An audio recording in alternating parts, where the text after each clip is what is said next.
มาพี่น้องกินเจ้าปลาบ่ามอย่าว่ากันเด้อเนาะคนเฮามันต่างกันอืม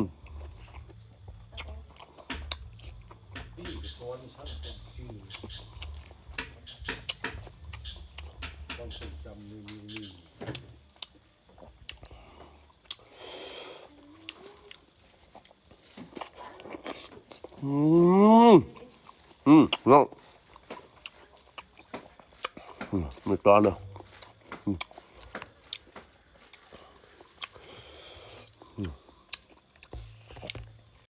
นี่มะเขืออืม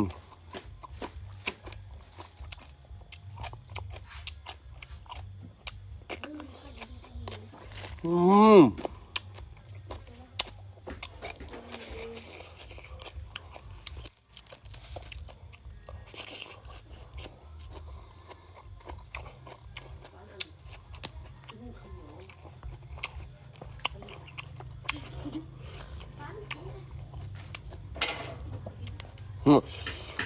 ลองมันเนาะ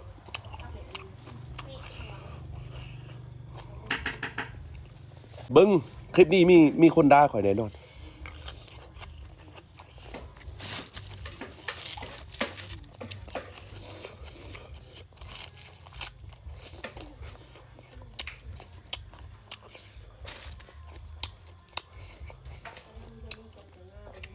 เพื่อจะด่าข่อยก็ยะ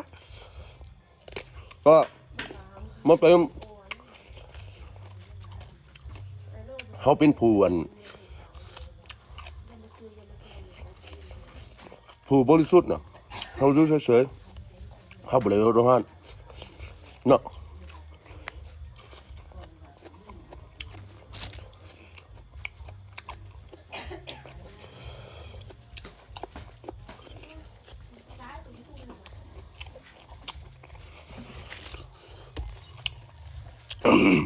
หลายคนถามอ่ะมีสูตรพิเศษบอกแม่ถามว่าสูตรพิเศษเป็นเทเลอร์สูตรพิเศษมันเพิ่มมากๆตอนประแดก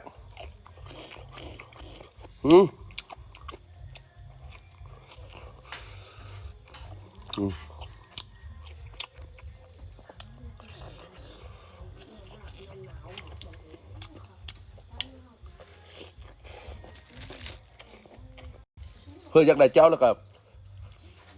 คอมเมนต์เอาเบอร์บนแอปตามคอมเมนต์นั่นติดต่อมาคอยมีความสุขคอยไปไหนไปเวียนเพื่อ